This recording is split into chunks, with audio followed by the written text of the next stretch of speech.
Les athlètes sont souvent des gens souriants, bavards et très positifs. Mais ça, c'est tout l'inverse de Nick Diaz, un mec issu des quartiers les plus dangereux des États-Unis. Et contrairement à beaucoup d'autres, il a pas commencé les sports de combat parce qu'il aimait ça, mais plutôt pour sa survie.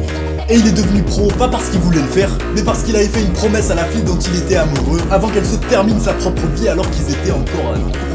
Au cours de sa vie, Nick s'est fait frapper, poignarder, il a perdu des amis, et pour survivre dans cette souffrance, il s'est réfugié dans l'addiction et dans la douleur. Mais malgré cette souffrance, il s'est toujours assuré que sa famille était à l'abri et que son frère était en sécurité. Mais malgré lui, c'est devenu un des personnages les plus iconiques des sports de combat, avant de tout perdre dans une des situations les plus controversées de l'histoire du MMA. Bullying, the picking, did that happen to you as a kid, and is that why you don't tolerate it? Okay. Hell no. I have a big brother, man.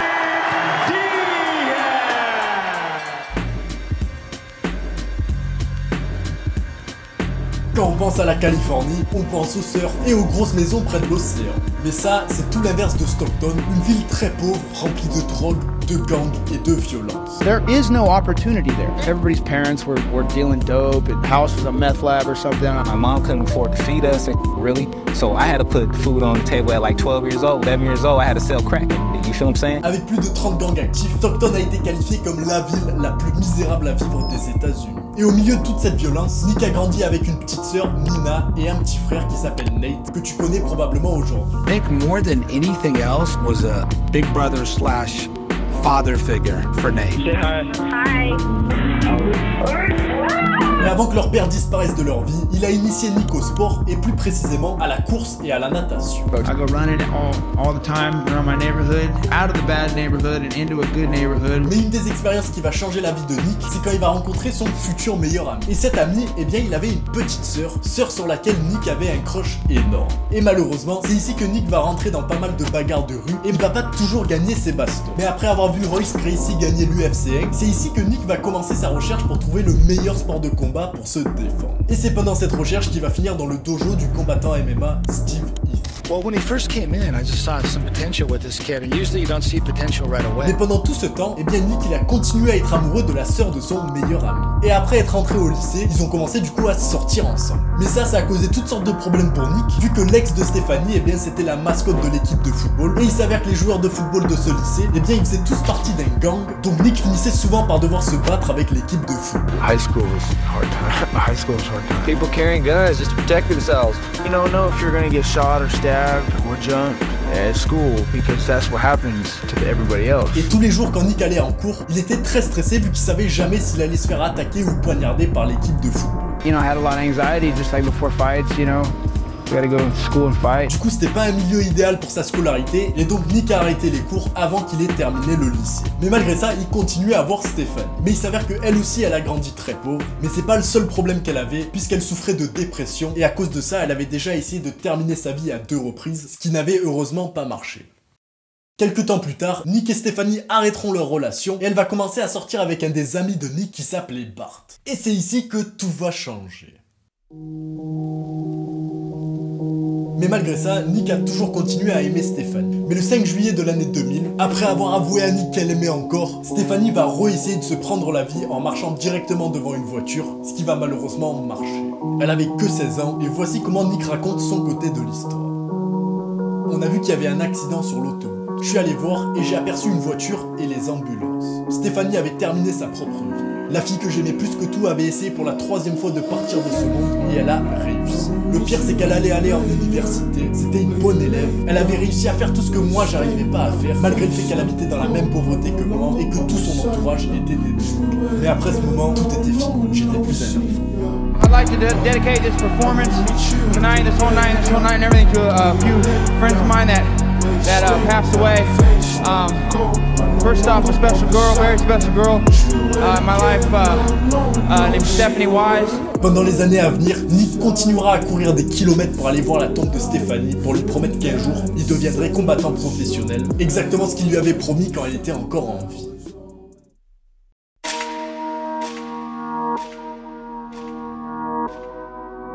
The history of Nick Diaz started with Robbie Lawler. Robbie Lawler was this dark destroyer. Everybody was scared of him. He was a spooky dude. He was flatlining people. Like, you're not a KO guy, but, you know, I don't know. How do you know that?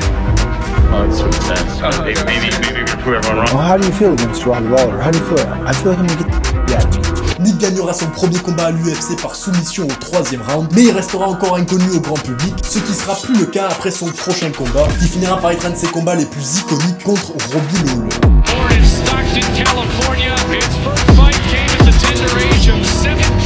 The first thing he does, he gets into the octagon. He looks over at Robbie, goes, "Stockton, motherfucker! Stockton!" And Robbie's like, what the fuck is he talking about? What does that even mean? They had never seen anything like that. Nick took that shit talking to DEFCON 5. It's on! The entire time the fight is going on, like, what, bitch? What we doing, bitch? What we doing, bitch? And then he'd hit him. Oh, bitch, I just stung you, bitch. And he'd be popping him. And Robbie Lawler didn't talk back to him, but you could clearly see he didn't anticipate that. Robbie might be fighting on Robbie for sure. Après un combat extrêmement intense, Nick a fini par mettre KO Robbie Lawler au 2e round. Après ce combat, c'est ici que Nick va rentrer dans son prime, battant Takari Gomi, qui, pour ceux qui le savent pas, était le champion prime le plus dominant de l'organisation. Et il le battra par Gogo Plata, une soumission plutôt rare, très dure à réaliser. C'était jusque-là la plus grosse victoire de Nick Diaz, mais peu de temps après, sa victoire sera annulée vu que Nick testera positif au cannabis. En 2010, Nick deviendra le champion Strikeforce, où il réussira à défendre son titre avant qu'il essaie de se choper le plus gros combat de sa carrière, celui contre Georges Saint-Pierre. I see you walking around, you've been screaming George, even though you just beat BJ Penn in an outstanding fight. What's on your mind right now? I don't think George is hurt. I think he's scared. I think he's scared to fight everybody right now. What's up? Where are you at, George? Et ça va vraiment pas plaire à Georges qui, le soir même, va appeler Dana pour organiser le combat. George St. Pierre flipped out tonight. You're gonna think I'm full of shit, but this is the truth. I quote, "He's the most disrespectful human being I've ever met. I'm gonna put the worst beating you've ever seen on him in the UFC." Ce motherfucker là. Il est là finalement. Wait for me to come back in a year and now. Do you really think I'm afraid of you? Hey, that's fine. Okay, no, I don't. Sarah, you think I'm afraid of you, man? Are you crazy in your head, man? I'm not scared of you. You'll see Saturday if I'm scared of you. Alright. Why are you mad, bro? Because you're full of shit and everybody knows it? I am so much. I hope I will see you win this fight. All of the them. So I'll fight and shit. Let's cheer for you.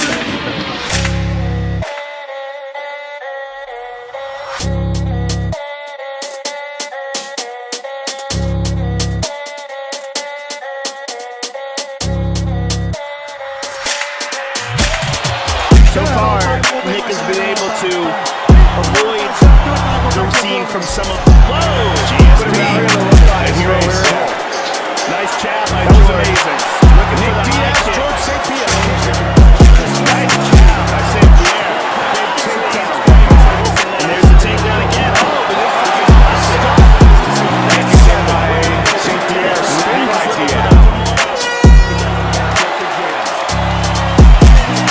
Pendant le combat, GSP a amené Nick au sol de façon répétée pour gagner des points, et surtout pour éviter à tout prix le combat debout, vu que c'est là où Nick était le plus fort.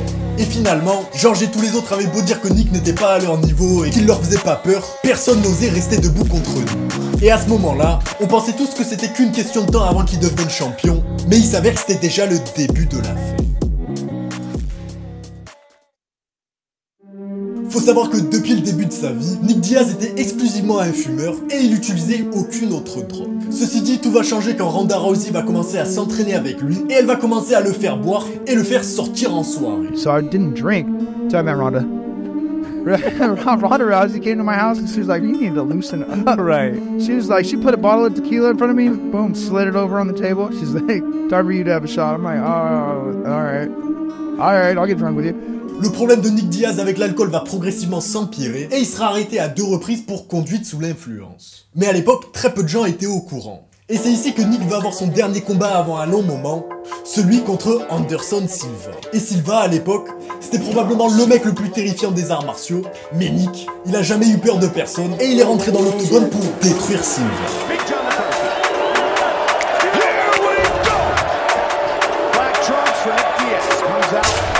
Outstanding heads. He's already talking to him. Here we go. That's what I was hoping for. The last time I checked, Anderson like the top of the body. Nice leg kick. Very cross the body there, Joe. Good elbow over the top by Nick Diaz. Anderson pushing him towards the fence. Gonna be frustrated. There's another left hand by Nick Diaz.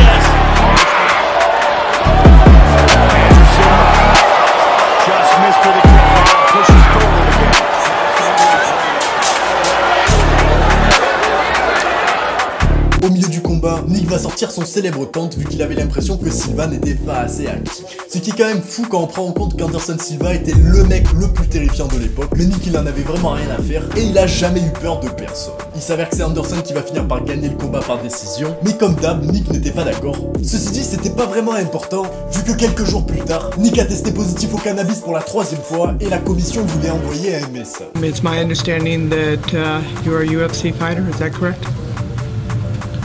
Yeah. Do you have reasonable cause to believe that you are going to be subject to criminal prosecution? This guy's smoking pot. He's not doing meth. Did you consume marijuana? Fifth Amendment. And did you not? Fifth Amendment. It's not like he's doing steroids. The steroid, y'all should be focused on that, like We the are. enhancement of the fighter. They look at marijuana as a painkiller. So if I took an Advil before the fight, You can't do it. You can't even take a sleeping pill before the fight. Did you not attend that pre-fight drug testing because you knew you were going to fail? Fifth Amendment. Was that a true statement? Fifth Amendment. Was that a false statement? Fifth Amendment. I'm pretty pissed off, you know what I mean? Like, I got into this sport, like, this exact reason of being stuck in a room like that with people like that. Do you read English? Fifth Amendment. Do you understand English? Fifth Amendment. Finalement, ils lui ont donné une amende de 165 000 $ et ils l'ont banni de combat pendant 5 ans, ce qui a empêché Nick de se combattre pendant le prime de sa carrière.